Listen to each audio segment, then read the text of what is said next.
Motivation is unreliable.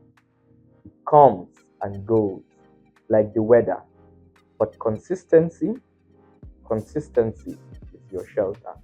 It's the system that keeps you moving even on days when you would rather stay in bed and procrastinate. Hello there, and welcome to Beating Procrastination series with Victory Dan. This year, we vehemently say no to procrastination. Today, I am sharing a powerful technique for building unshakable consistency. This technique is called the compound effect. Before we dive right in, what is consistency? Consistency is simply the quality of behaving or performing the same way repeatedly. To beat procrastination, you must bridge the gap between intention and action, not once, but daily. This can be done through a compound effect. Here's the magic: 1% better each day equals 37 times better in 1 year. That is called the compound effect. Let me explain this better and give you example. If you want to learn a language, day one, you learn 5 words. Seems small, right? But after a year of learning 5 words daily, you've built a vocabulary of over 1,800 words. This is enough for basic fluency. James Clear, the author of Atomic Habits, calls this the aggregation of marginal gains. This describes the compound effect clearly. A British cycling coach, David Brailsford, used this exact principle to transform a mediocre team into an Olympic gold medalist by improving everything by just 1%. There are 4 key practical strategies in implementing the compound effect. Now, let me break down this 4 strategy. Strategy number 1: same time, same place. Your brain loves patterns. When you do something at the same time and same place, it becomes automatic. Your brain automates that. Example: a popular Japanese author, Haruki Murakami, said he wakes at 4 a.m. every day and writes for 5 to 6 hours at the same desk, same time, same place. He has published over 30 books. Your action is to choose one task that you procrastinate, assign it a specific time and location, and let's see what happens. Are you promising me you're going to do that? Let me also give you an example. I wanted to exercise just to keep fit at a certain period of my life.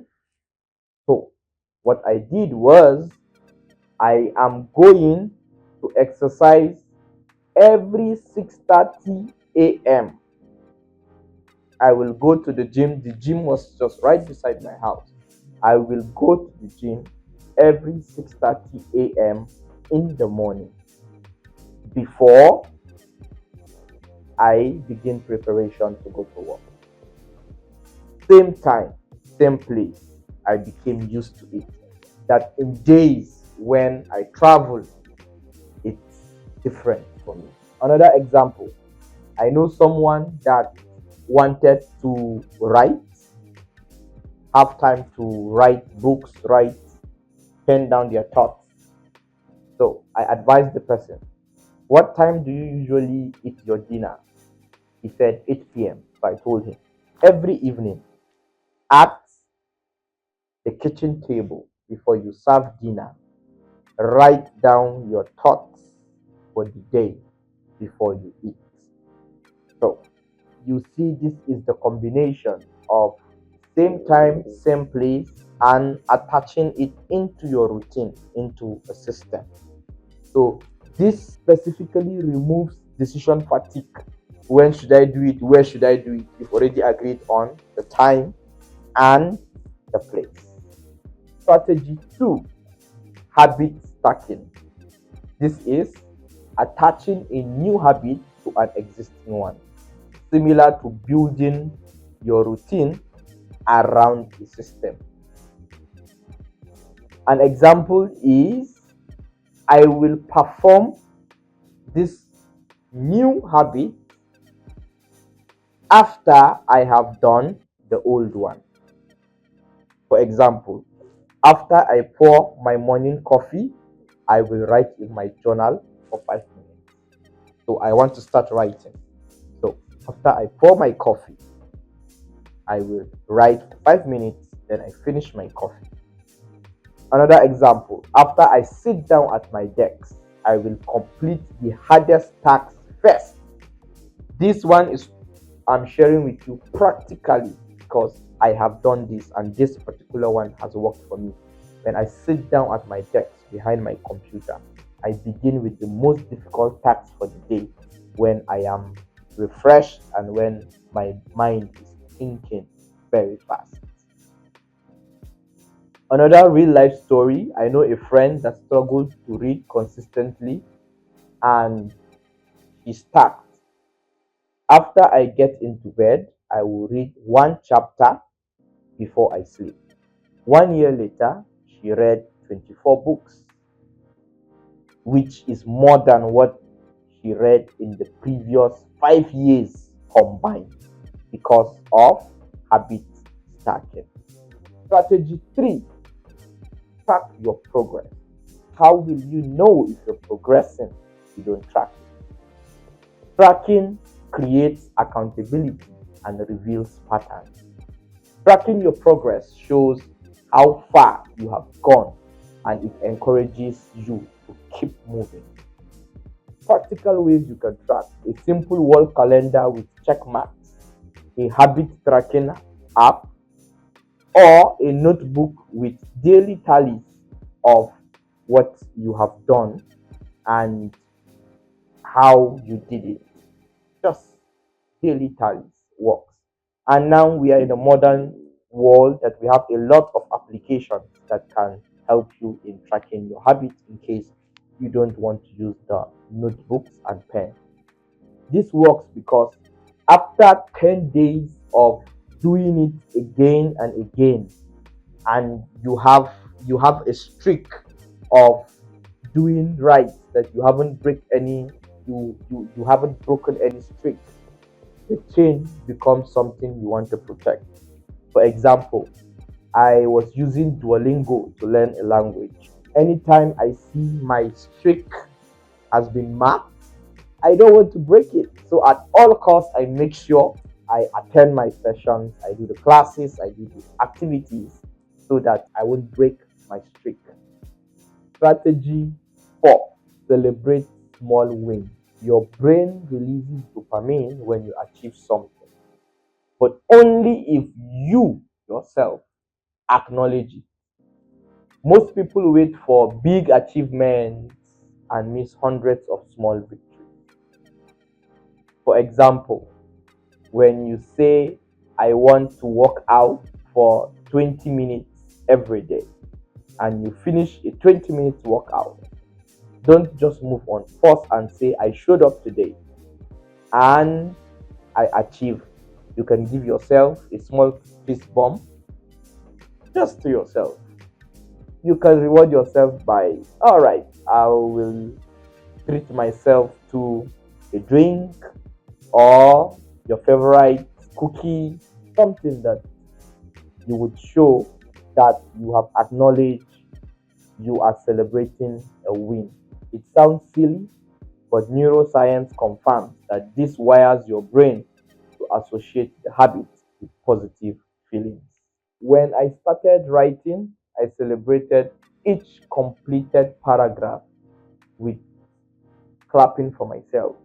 It sounds minor, but it transformed my writing from a chore into something my brain anticipated. Because when I complete, I clap for myself and I say, "Well done, myself."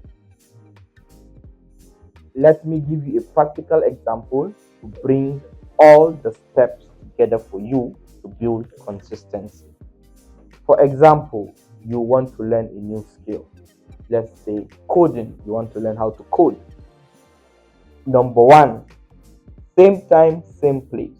You can tell yourself every day by 7 p.m. at my reading desk, I will read and go through the exercises and activities for my coding classes. Number two, habit stacking. After I finish dinner, I will open my coding tutorial. So if your dinner is by 6, when you are done with dinner by 7, you will open your coding tutorial. Number three, track your progress. Mark each day on the calendar that you achieve opening your coding tutorial, same place, same time. Number four, you celebrate after each session, after every session, every day. You clap for yourself, or you do something, fist bump, something small to appreciate yourself and tell yourself, I am becoming a programmer. In 30 days, you will have used 30 hours of practice. In 1 year, over 350 hours. And this is the compound effect in action. Remember, you don't need to be perfect. All you need is to be consistent. Small actions repeated daily create extraordinary results. That's the compound effect. If today's discussion gave you new perspective or actionable knowledge, share this episode with a friend, a colleague, or mentee who needs to hear this. Your engagement helps this reach more people fighting the same battle. Thank you for watching. Until next time, stay consistent, stay committed, and keep compounding. In the next episode, we will be discussing overcoming setbacks. Bye for now.